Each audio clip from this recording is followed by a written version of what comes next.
নমস্কার বন্ধুরা, মালতীর মিনি কিচেনে স্বাগতম। আজ আপনাদের কাছে নিয়ে এসেছি একটা মিষ্টি পাখির রেসিপি। দেখুন মিষ্টি পাখিটা কতটা দেখতে সুন্দর হয়েছে, খেতেও কিন্তু ততটাই সুন্দর। চলুন তাহলে দেখে নেওয়া যাক এই মিষ্টি পাখিটা আমি কিভাবে বানিয়েছি। প্রথমে একটা বোল নিয়ে নিয়েছি, তাতে নিয়ে নিয়েছি দুটো ডিম দুটো ফাটিয়ে নিলাম। তার ভিতরে দিয়ে দেবো সামান্য পরিমাণে লবণ আর একটু সাদা তেল দিয়ে ডিম দুটো কিন্তু সুন্দর করে ফাটিয়ে নিলাম। নিয়ে তার ভিতরে 200 গ্রাম মতন ময়দা দিয়ে দিলাম একটু বেকিং পাউডার আর একটু খাবার সোডা। এবার কিন্তু এই ডোটা আমি কিন্তু একটু জল ইউজ করব না, এই ডোটা কিন্তু আস্তে আস্তে কিন্তু ডিমের সাথে এটা সুন্দর করে মেখে নিতে হবে। আপনাদের যদি একটু জলের প্রয়োজন হয় দিতে পারেন, আমার কিন্তু কোনো জলের প্রয়োজন হয়নি। এবার সুন্দর করে ডোটা মেখে নিয়ে আধা ঘন্টার জন্য রেস্টে রেখে দিলাম। আধা ঘন্টা পরে ফিরে এলাম। পেপার থেকে আমি এটা বেশ ছাড়িয়ে নিলাম। আর দেখুন ডোটা কিন্তু খুব নরম আর সফট একটা ডোতে পরিণত হয়েছে। আর এটা কিন্তু হাতে কিন্তু আমার একটু লেগে যাচ্ছে না, অথচ শক্ত নরম সফট একটা ডোয়ে পরিণত হয়েছে। আপনারাও ঠিক এমনভাবে মাখবেন, তাহলে কিন্তু সুন্দর একটা ডো তৈরি হয়ে যাবে। এবার কিন্তু এই ডোটা আমি একটা ছুরির সাহায্যে কিন্তু ছোট ছোট করে লেচি করে নেব। দেখুন এখানে কিন্তু আমার 6টা লেচি হয়েছে। আর এই লেচুগুলো লম্বা লম্বা শেপ করে নিতে হবে। এবার হাতের সাহায্যে কিন্তু এই লেচিটাকে আমি লম্বা আকারে শেপ দিয়ে নেব। বেশ সরু করে লম্বা করে শেপ দিতে হবে, আর একটা গিট টাইপের দিতে হবে, তাহলে কিন্তু এখানে মিষ্টি পাখির একটা শেপে চলে আসবে। দেখুন দেখতে ঠিক একটা পাখির মতনও কিন্তু হয়ে গেল। এটাকে এবার সুন্দর করে হাত দিয়ে চেপে চেপে নিতে হবে।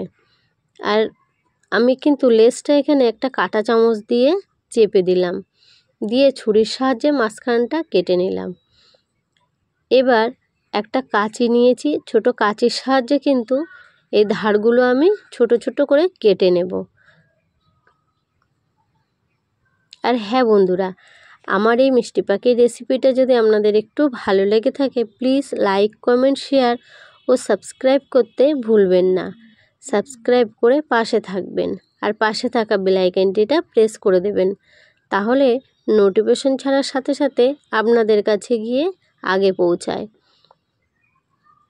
প্লিজ দেখার সাথে সাথে একটা লাইক অন্তত করবেন। দেখুন আমার কত সুন্দর একটা মিষ্টি পাখি তৈরি হয়ে গেল। আর এখানে চোখটা কিন্তু আমি দুটো কালো গোলমরিচ দিয়ে দিয়েছি, আর মাথার ঝুঁটিটা কিন্তু একটু চেরি দিয়ে দিলাম। চেরিটা সুন্দর করে সরু করে একটু কেটে নিতে হবে, নিয়ে কিন্তু একটা মিষ্টি পাখি তৈরি হয়ে গেল। এমন করে কিন্তু আরও একটা মিষ্টি পাখি তৈরি করে নেব। দেখুন আপনারা আরেকটা আমি মিষ্টি পাখি আপনাদের তৈরি করা দেখিয়ে দিচ্ছি, তাহলে আপনারাও বাড়িতে কিন্তু এমন সুন্দর করে মিষ্টি পাখি তৈরি করে নিতে পারবেন। আর এই মিষ্টি পাখিটা ভাজলে কিন্তু খুব মচমচে হবে, আর খেতেও কিন্তু দারুণ লাগবে। আর যে সকল বন্ধুরা এখনও আমার চ্যানেলটা সাবস্ক্রাইব করেননি, প্লিজ সাবস্ক্রাইব করে দেবেন এবং পাশে থাকবেন।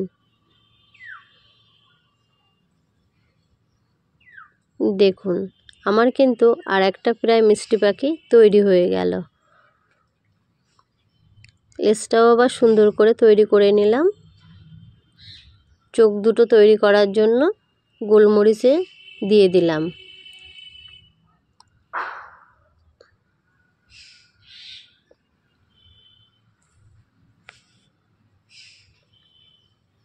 দেখুন বন্ধুরা কত সুন্দর আমার আর একটা মিষ্টি পাখি তৈরি হয়ে গেল। এমন করে সব মিষ্টি পাখিগুলো আমি তৈরি করে নিলাম। দেখতেই পাচ্ছেন কতটা সুন্দর দেখাচ্ছে।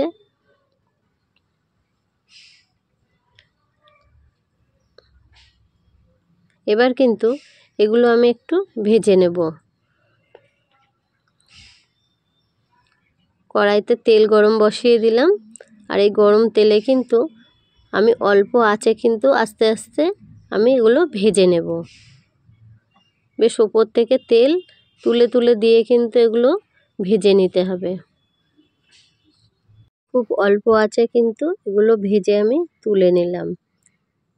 আর একই পদ্ধতিতে কিন্তু বাকিগুলোও কিন্তু আমি ভেজে নেব।